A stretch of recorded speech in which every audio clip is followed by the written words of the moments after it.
Good morning, everybody, and good evening to John Parra in the US. Thought I'd better add that one in. Happy Father's Day to all of those dads out there. I hope you're having a nice day. I hope you get the kids take you to breakfast or whatever they do for you on Father's Day, or if they just give you a call. It's always nice to have the kids recognise dads. So have a good one, everybody. And today we're going to be working on the lid again. Now we only got a certain distance on the lid last week. For some reason or other, things went really slowly. So what we'll do today is we'll get the rest of the lid done and we'll do a little bit of inlaying. Now I did some inlaying on the drawer, as you can notice on the box here. You can see I've done the inlay on the front of the drawer, and I did a test job during the week, and this is what it looks like. It just came up quite nice. This is the test lid that I was doing earlier in the piece. Now the panel that I'm putting in the lid that's going on this box here is going to be a piece of black heart sassafras, which we cut last week. So I'm going to show you how to prep all of that, and I'll also show you how to do this, because I put together another lid as well, so that I've got something to work with. So this is the one that's going to get the frame on it, and then we'll take it to the next step after that. So first up, what we have to do is we have to do our panel. Now here's my frame. Just put that aside for a sec. Here's my frame, and this is what it looks like.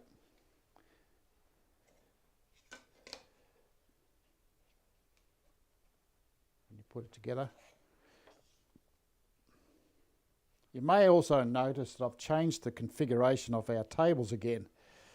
It was a little awkward last week, so I've changed it again to sort of try and make things a little easier. So anyhow, there's my frame. Now that's the frame that we built a couple of weeks ago. The one question I got asked quite often, well actually I get asked questions quite a lot about the types of router bits that I use to do all my work with. The router bit that we sell as part of our kit is that router bit there. Now, the slot cutter. This is not the router bit that we use to do the floors and the rebates in the bottom of boxes or around the tops of the lids, right?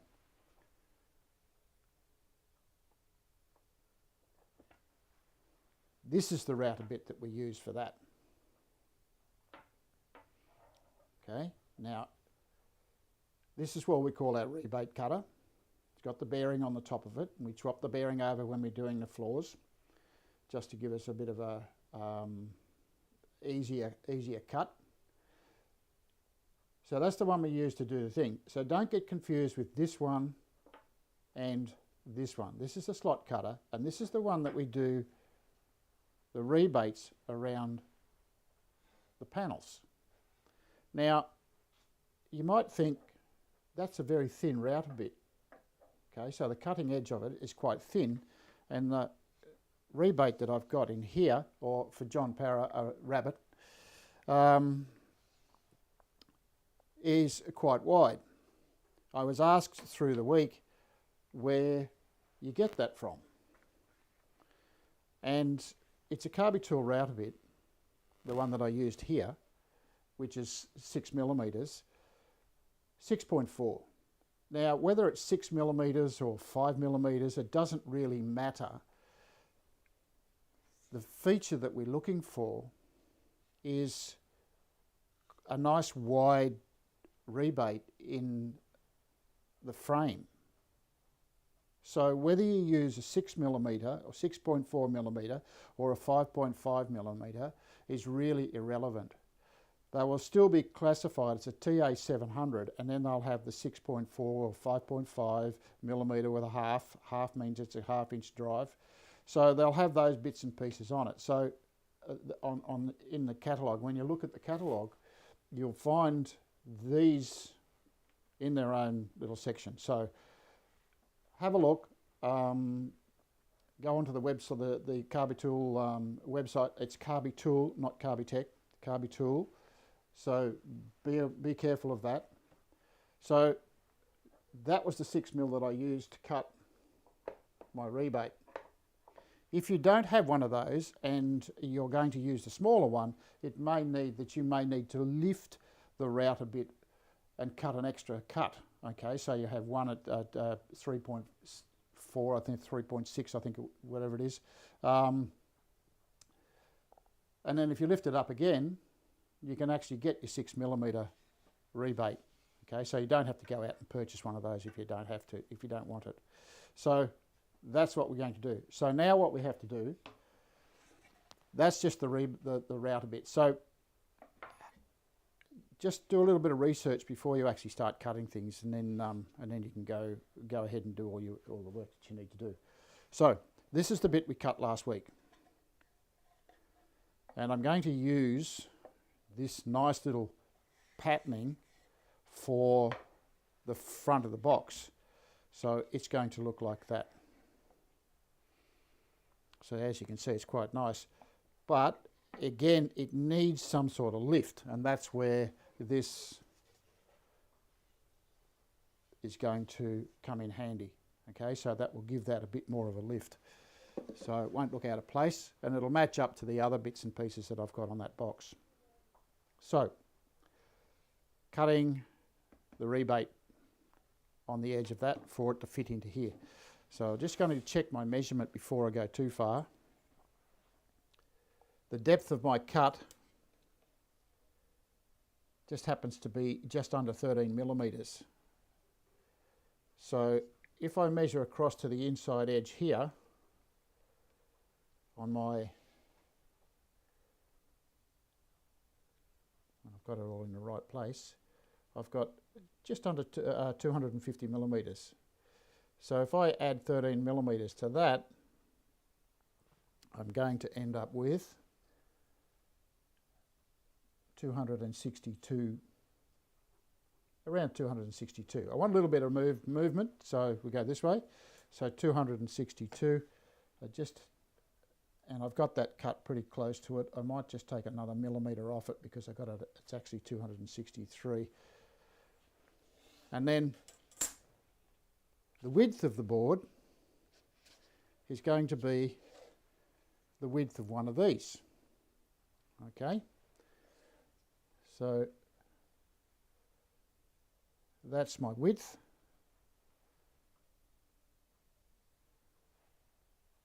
And it has to fit in there in between that. I could take a little bit off to allow my expansion, but I might take a millimetre off the edge of that to start with. So I'll just go over to the drop saw and I'll take a millimetre off the end of it. I'll just measure that first. I don't want to be chasing around trying to fit things a little bit later.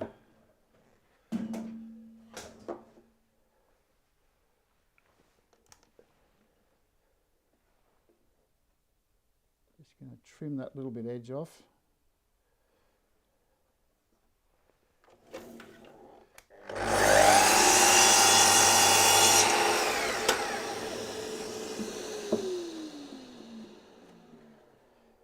The other important thing about this is that you need to make sure that your timber is square.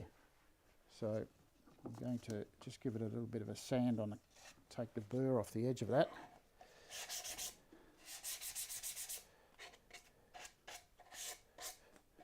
So we're nice there, I just remeasure.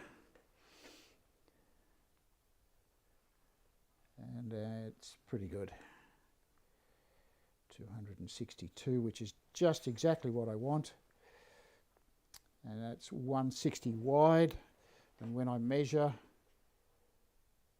this panel here, I've got 161mm, so that's given me a millimetre either side, or half a millimetre either side for expansion. So I've got my little thing there. What I need to do now is set up for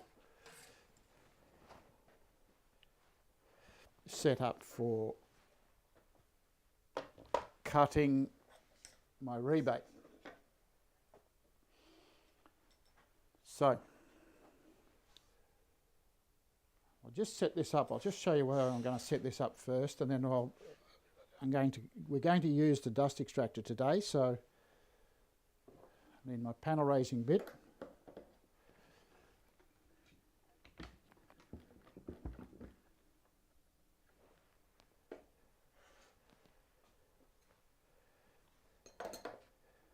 So you can see the panel raising bit has a little curve on the top of it. So if we're going to have a little bit of a rebate, a little bit of curve on the rebate on the inside edge. Okay. So I'll just set that up. Now get the height first. Now a height is going to be the thickness of one of the edges of a panel. So the easiest way to do that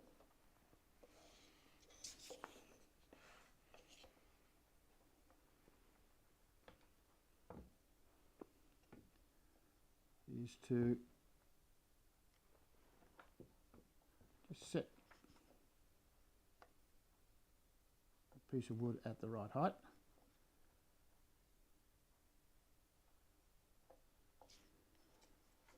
So I'm just checking to see that I've got a little bit of freedom there. Okay, so I'm at the height of the inside edge there. So that's my height. Now it may not be the set height because we may need to adjust it a little bit. And now the fence that I'm using, I think you've seen these fences before. This is my dust extractor fence, and you can see I've got my rebate shape in the bottom of the fence, and the hole, of course, where all the sawdust is going to go. For those of you who haven't seen them, I sort of put these ones together very quickly, and the beauty about it is we can swap this over to other fences.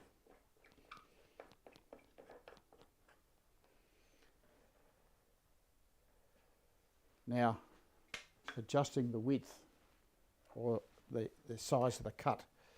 Now, we've got 13 millimetres that we have to cut is the depth. So if I do it at 13 millimetres, it gives me a little bit of extra room .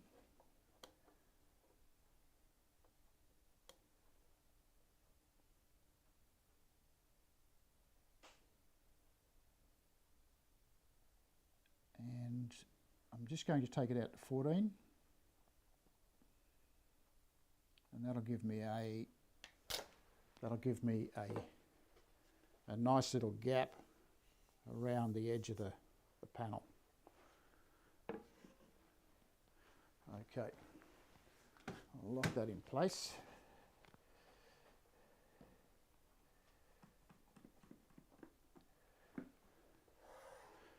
Now, when we cut this, I'm going to cut both ends first, all right? But,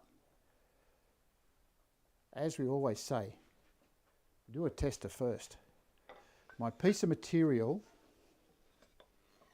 my panel, is the same thickness as my rail. That's on this one. On this one, the panel is thinner. You can see I've got a little step in there. Now I could put a mirror in that and have it flush with the hole of with the lid, or I could put a piece of baize, or I could put something inside that cavity. But the other side is perfectly flush all the way across, so it's flat. So when we do this one, because my piece of material is the same thickness as my rail, I'm going to have to rebate both sides so that I can fit. There's something on there stopping that from going in. So I'm going to have to rebate this side and that side. Now, I could just go ahead and do that because I've done it so many times I probably got it right, but this is the technique that you should be using. This is a piece of offcut from that. So what I'm going to do here is I'm just going to do a tester. Now we're going to turn the dust extractor on, and when I turn the dust extractor on, it's going to run all the time while ever we're working with it. So a little bit of noise. Okay, so I'll just turn this off so that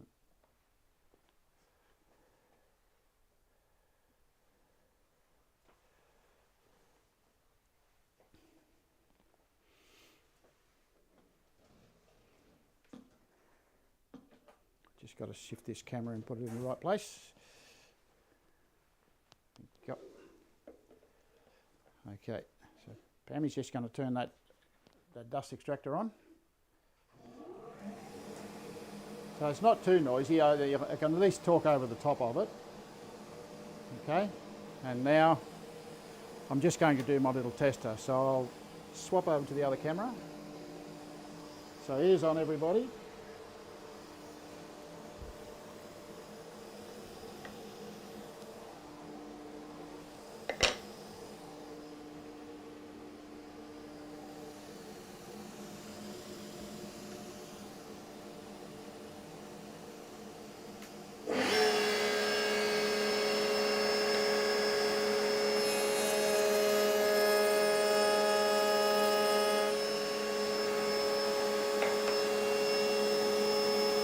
Rebate.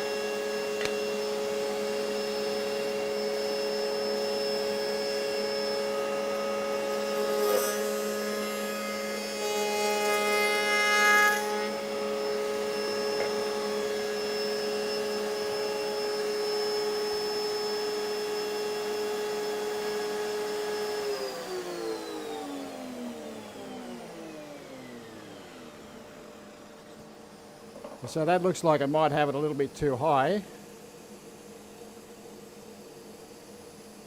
It's not high enough. Just doesn't quite fit in. I don't want to force it, because if you force it, you're going to end up breaking those two little edges off. So as you can see, I've got to take it up a little bit more. So a little bit more off it will be nice. And my depth, I could probably go a little bit more as well.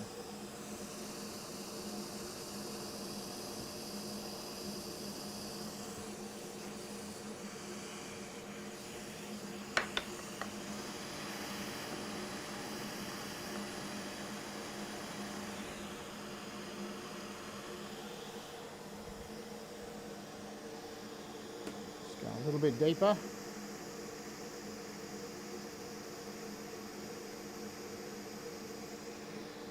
Don't have to go much.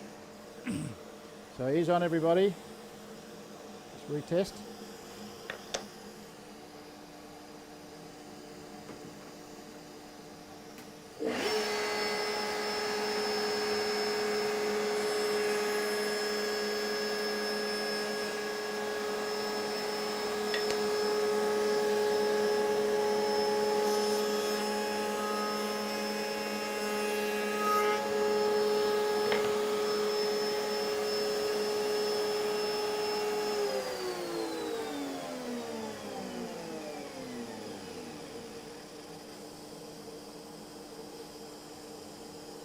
So that's given me a perfect fit.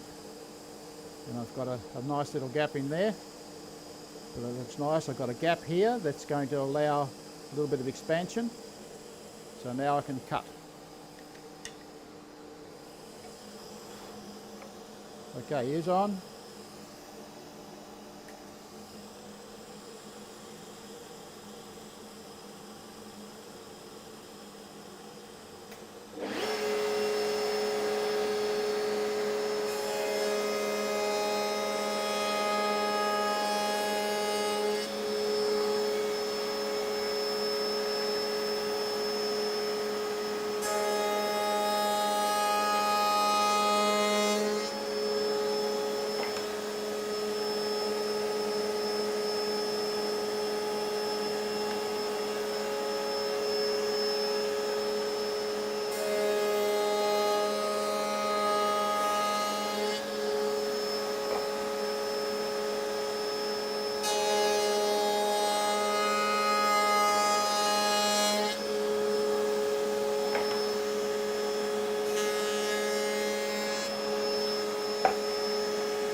Now the reason I've done both ends first is if I get any tear out that occurs on the end there, because there's no support in your grain which runs along the board, and if you get any tear out, you can tidy it up, and you can see on this one here, you can see there's a little bit of a tear out on that corner there.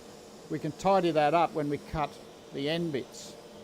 So now we can cut along the sides. So long grain now, so ears on.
Okay, now we'll just see if that fits.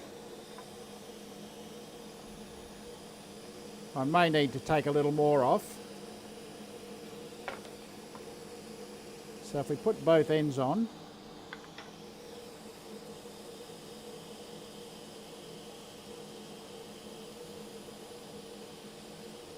it's looking pretty good.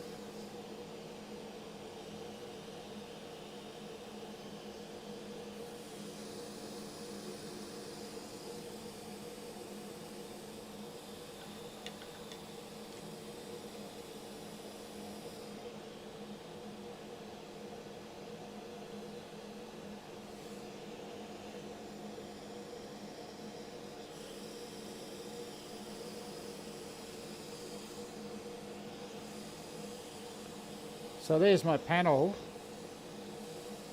and you can see the colour really stands out now as against the red. So that's going to look nice. All I need to do now is just squeeze that together. I'll put some glue in it, glue it up, and then we'll go on with our next process. So I'll just get Pammy to go and turn off that dust extractor. So as you can see, very important to make sure that you do a test joint and use a piece of the offcut. This is the offcut that was on this one here. So it's quite a good idea to just have these little bits left over. I'll probably dock that off, and I might use that for something else a little bit later down the track. But right now we'll just glue that back together again. I'll just shift this dust extractor system. I quite like that little system that I've got there.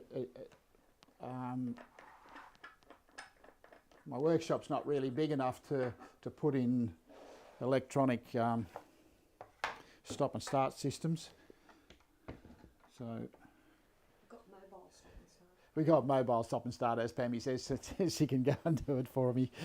So anyway, right, get this out of the way. So glue up.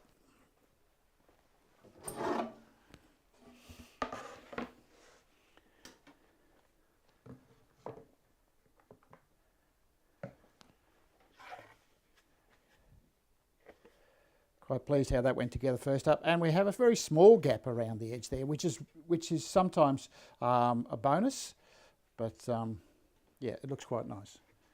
So glue, brush,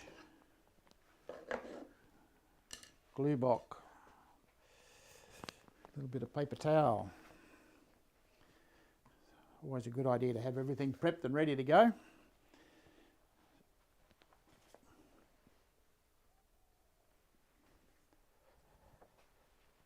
Now, we don't need lots and lots of glue,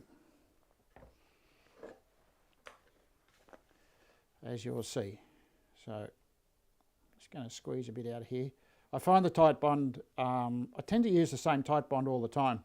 I know if you're watching Dave, he tends to use a variety, and this is, I've asked him why on occasion, but he says it's just a convenience thing. And I agree with him. There's just a convenience, whichever one you have. Got to remember that these boxes are not going to go out into the weather. They generally don't go anywhere near water. So we're not going to have issues of things being wet. Okay. Now, when I glue this together, a bit of glue there, a little bit in here. And when I put the glue in the end, as you've seen in all my other boxes, when I'm putting frame and panels and things together, I generally just glue a little bit on the end grain. I don't put any glue there, and you can see I haven't put a whole heap in there.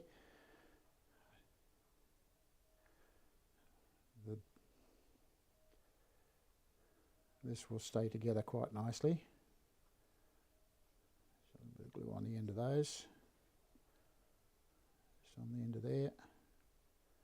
You can see how furry this cedar is. It tends to be a little bit like that, but you can overcome that. Okay, wipe off my excess.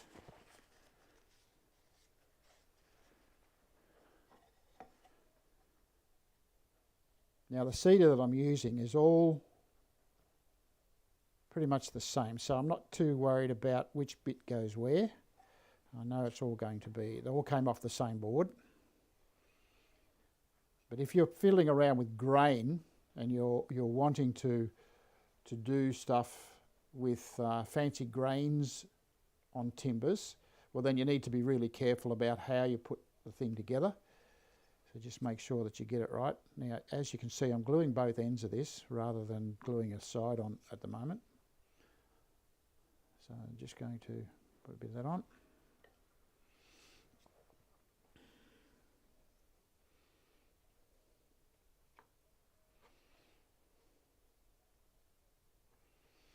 I didn't put any in the middle.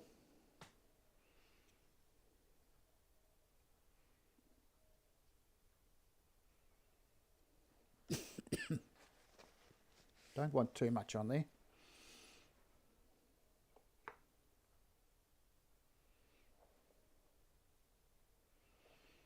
Okay, so there's my two ends.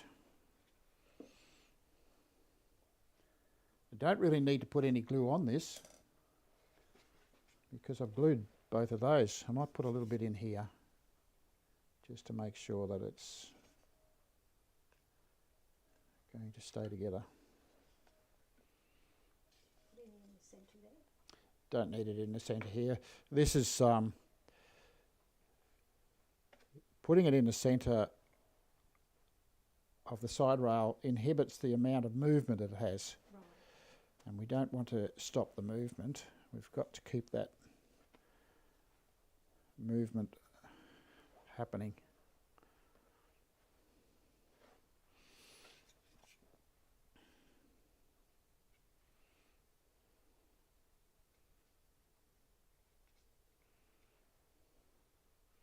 Some people call these floating panels, and you can see why. They're not glued hard in place. They're just set up so that they can move with humidity and changes in conditions. A couple of clamps.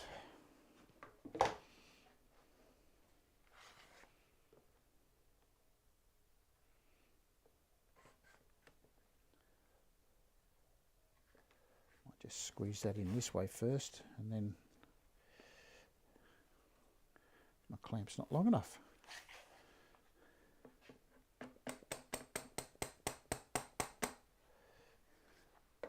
That's not what you use a clamp for.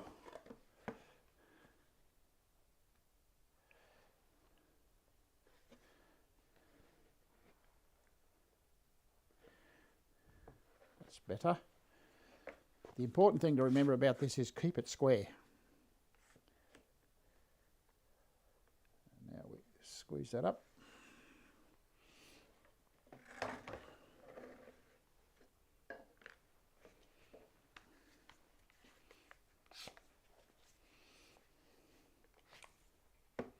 The Bessie clamps do a marvellous job.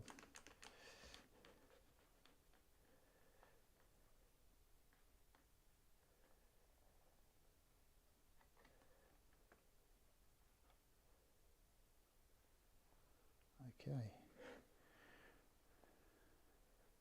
I'm just going to get another clamp because I need to squeeze it this way. So just talk amongst yourselves there for a sec.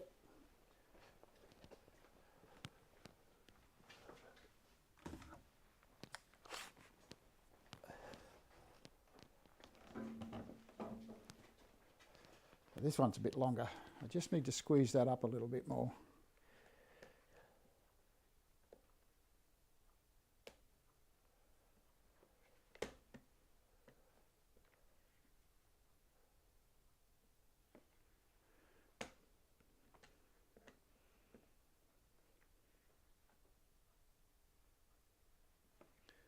Perfect. Wipe off my excess glue.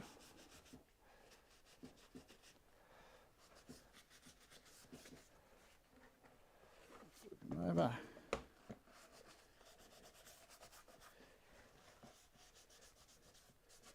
And you can see we have this really nice, neat, clean gap around the inside of the frame. So it has come out quite nicely. I'm really pleased with that. So I'll just let that sit for a bit. One thing you should check, just check along the thing and make sure it's straight and you haven't got a kink in your rails, so they need to be relatively straight. And one way of doing that, if you're having trouble with that, you just undo your clamp and push the clamp so that the rail is hard up against the box. Pull it in tight, and then what you can do, I'll just grab another clamp. Particularly on small things like this, you can pop in a clamp here and just clamp to the rail of, and that will keep it straight. Okay, so you can put one there and put one there, particularly with this joint. So have a little play with that. Which way? That way? I sort of showed him clamp to the rail. Oh, clamp to the rail. Sorry. I haven't done it to the bottom one. I'll do it to the bottom one as well. And that way I know it's going to be flat. You can see here when I put this one on, you can see there's a gap in under here. Yeah. So all I'm going to do is just undo that, pop it down, and then clamp to the rail.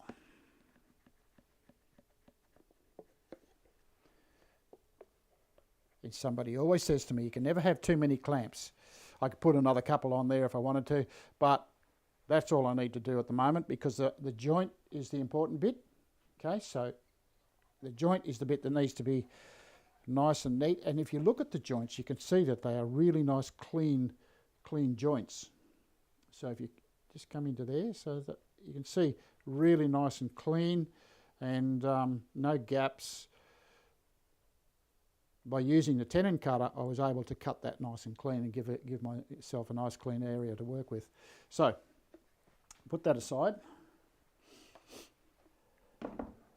We'll let that dry, and then we'll take all the clamps off it. I generally don't leave clamps on things, particularly if I'm using dovetails, but in this case, I need to keep that handy because I'm going to be using that again.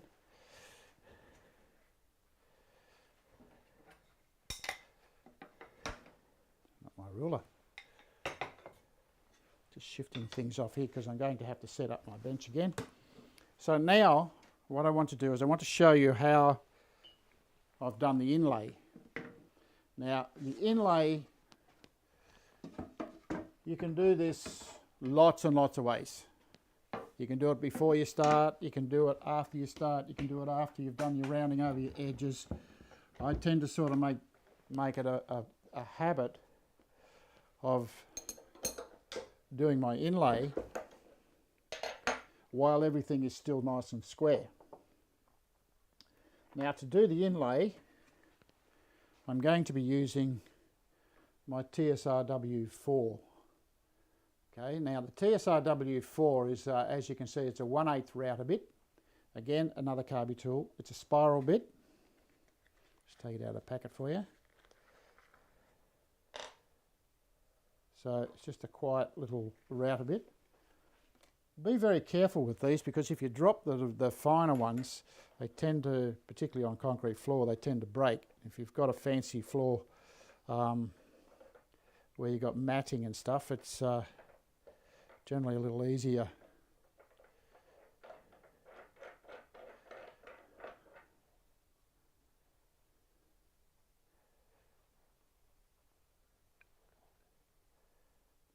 Don't know what's happened there. I've got something jammed in there.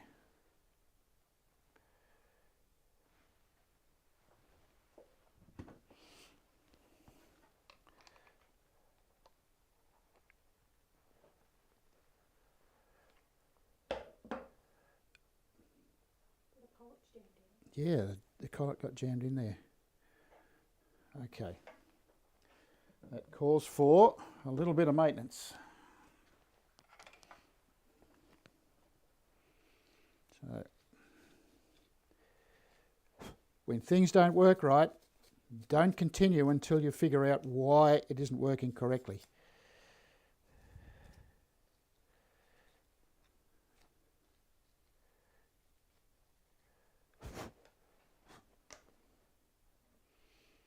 So we're all good there.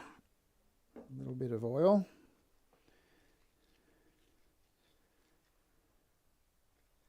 Don't want too much in there.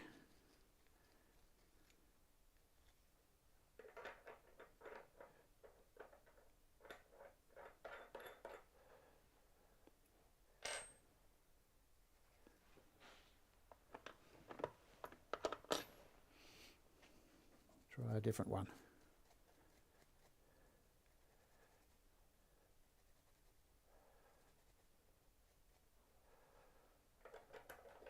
That works. So tell us what you did then. So what I've just done then is I've just given everything a scrub up, because what's happened is, and what caused that jam up there on the other one is, there's some resin or something like that from one of my other projects. So now it's nice and it'll work. So scrub it out, a little bit of oil, and now we're good to go. Okay, now height for my rebate. Let's get the bit. So what I'm going to do here is I'm going to cut a trench 10 millimetres in from the edge all the way around. Now I don't want to go off the end. I want to leave a space around like I've done with this one here. You can see I've got a space around here, so it's just an inlay fitted in there, 1/8 bit. Okay, the material that I've used in this one here was silver ash. I have some silver ash and I've already cut them. So I cut some strips and they're all 1/8 of an inch.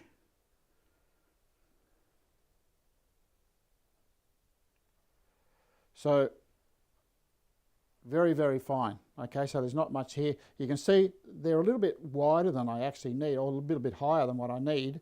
That's okay, I'm going to plane that off and bring it down to the right size. But it's easier to manage it when you've got something a little bit thicker and a little bit wider. Okay, so the thickness is right, 1/8, and the height well, it's about 6 or 8 mil. It's not very much, but it's enough to be able to sort of manage things. So now what I want to do is I want to recess 2 millimetres into the frame. So now I have to set the height of that to 2 mil. Dr. George wants to know why you didn't use the clamping frame when you glued up the lid. George, there's no need to actually use that clamping frame for that, basically because I'm not holding mitres together. So if you're holding mitres together, you've actually got to hold them in like this and put them in the framing jig. You've got to have something that will hold them together.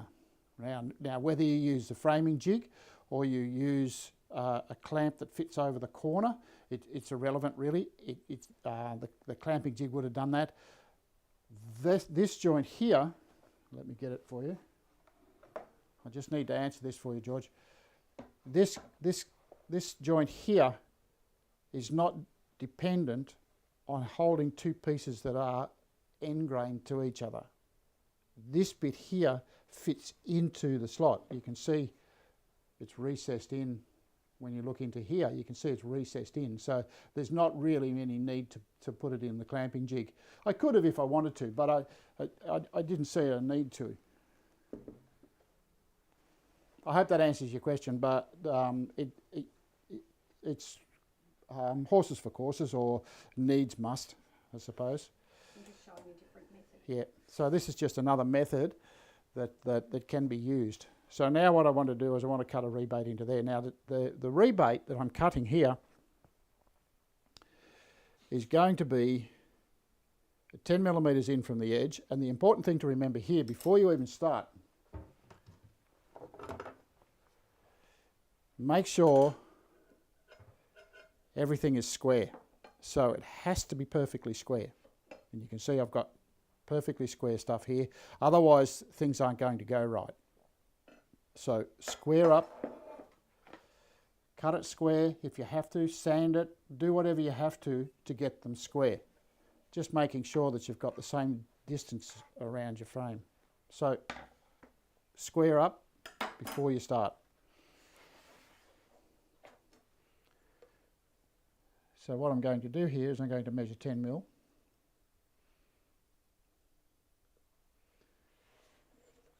And 10 mil this way.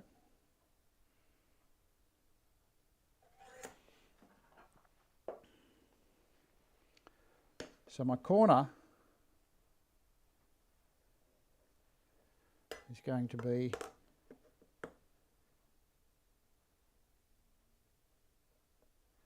there.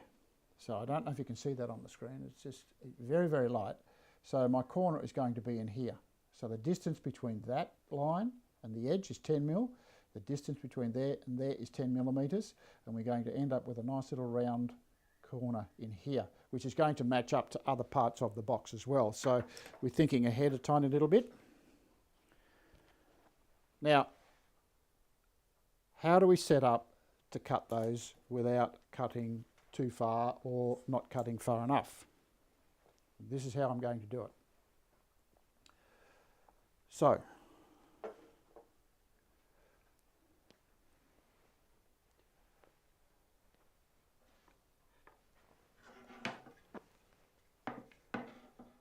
here's my fence, and I've cut myself, I had it here, a 10 millimetre block.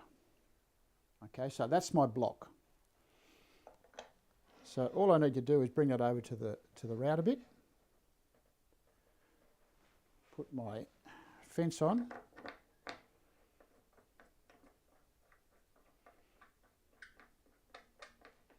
you can see I'm working along the fence, along the bench at the moment. That gives me 10 mil. And make sure that your little template is accurate. So it needs to be perfectly 10 mil. Lock my fence in.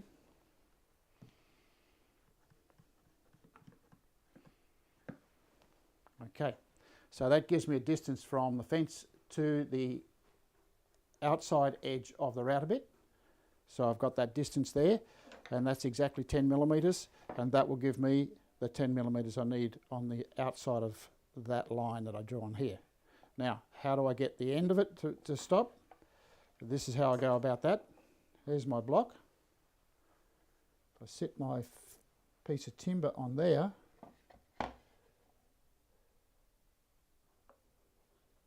make sure it's flush on the end.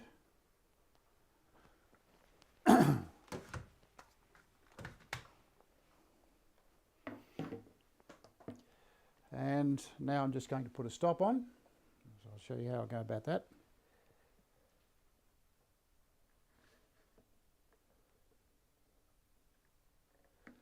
Just check that I've got that right. That's good. Now the other end, so we go on the outside. That will give me a stop. Now there's a whole lot of ways to do this. This is just one. It's the one that I've found most effective for the things that I do. Just got to get this right.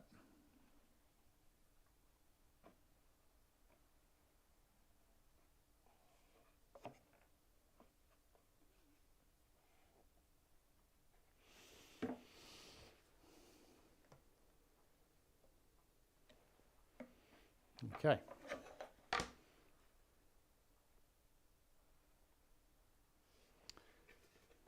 Now, to check it, I'm just going to put a line across here. Now, this line will eventually come off.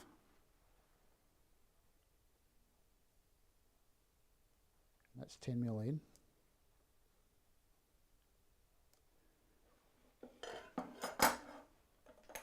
Need one up the other end.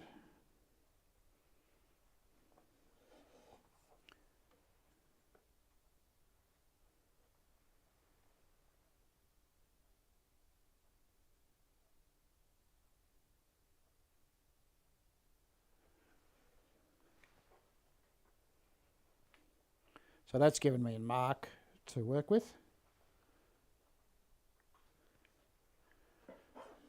So check. That's good. Check this one.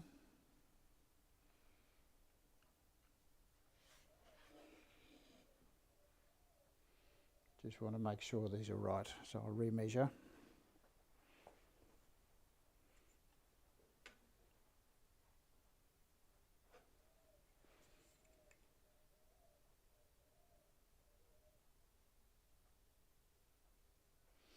Pretty good. Just recheck.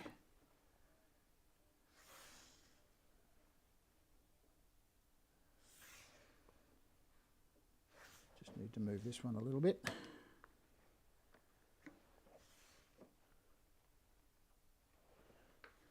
A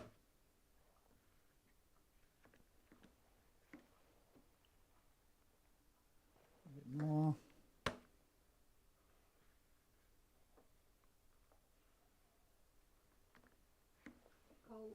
Michael Yep. Christophers wants to know, do we sell all the clamps that you're using?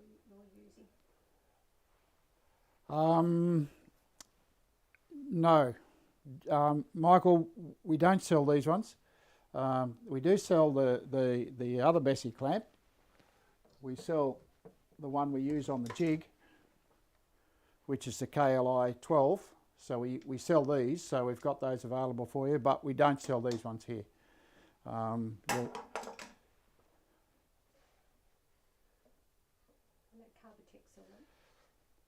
I'm not quite sure if Carbotech do sell them. They have a range anyway, don't they? Have a range, but you can always ring Carbotech and ask them if they do sell them.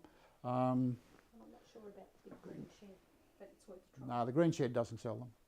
Right. Sydney Tools will sell them. Yeah. Yeah, Sydney Tools sell them, but Sydney Tools are very expensive when you come to buying these clamps. Okay, so my clamps are all set. So now it's just a matter of setting that down, cutting along to the other end, and always go from right to left. That way the router bit is actually pushing your piece of material against the fence.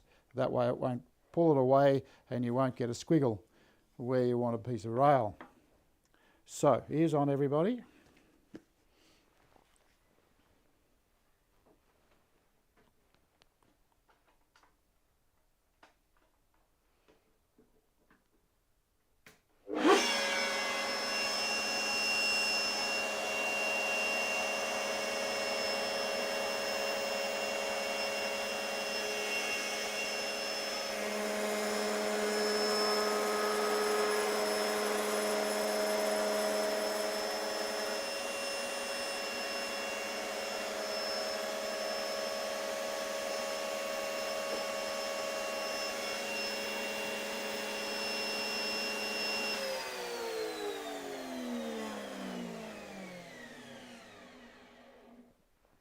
You'll notice I kept that down until such time as the router bit stopped. Reason for that is I don't want the end of it to be a little curl on the end, because you end up with a little gap where you put the end of it. So easier to let it stop, and once it stops then pick it up. As you can see, got a nice little trench. So all I need to do now is the other side. Looking pretty good. So ears on again.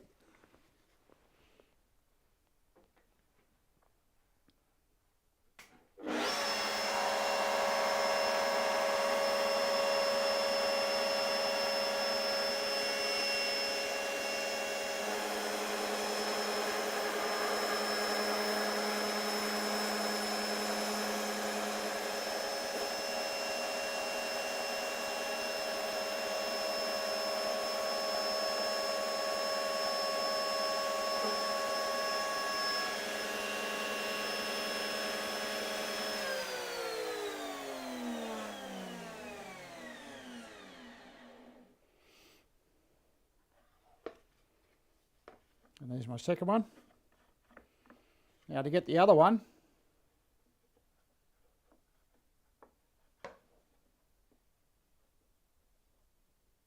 you can fit that into there.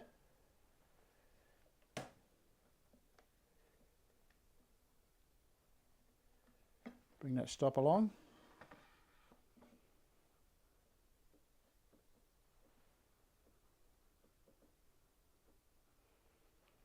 Fit it into there.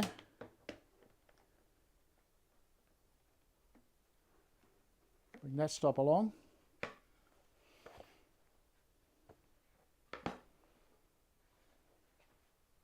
Ears on.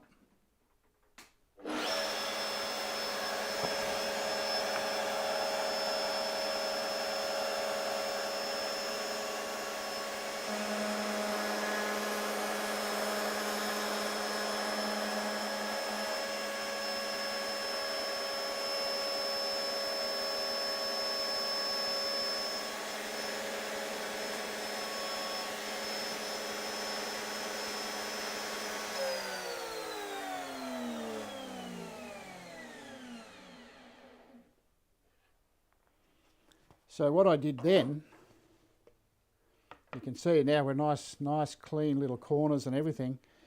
What I did was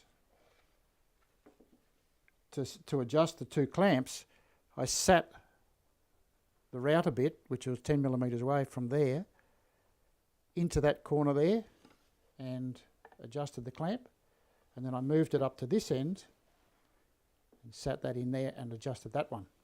Okay, so now it's just popped straight into the hole, or into the trench that you cut beforehand when you drop it down.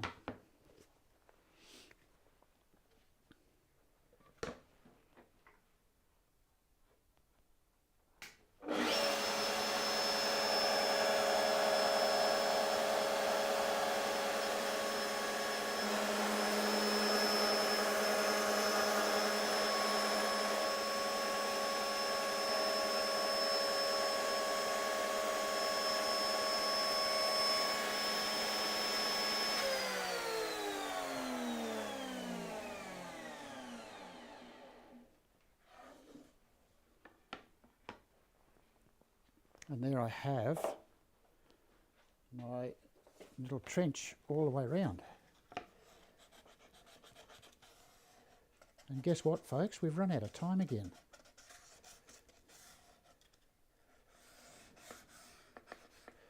So it's just a matter of giving that a little bit of a tidy up.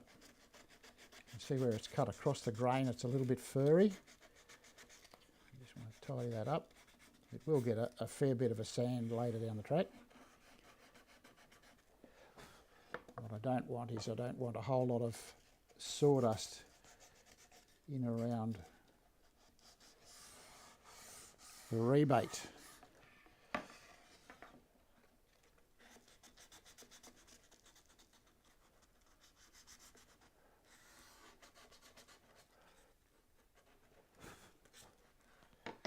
Okay, now it's just a matter of fitting these. So that will fit in there. As you can see, that fits in very nicely. I'm actually going to try one of the other ones first.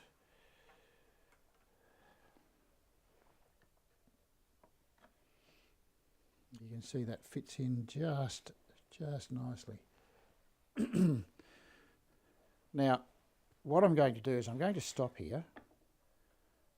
As you can see, I could go on, but like I say, some of you might want to go and have breakfast or lunch with your kids, which is probably a nice thing to do on Father's Day.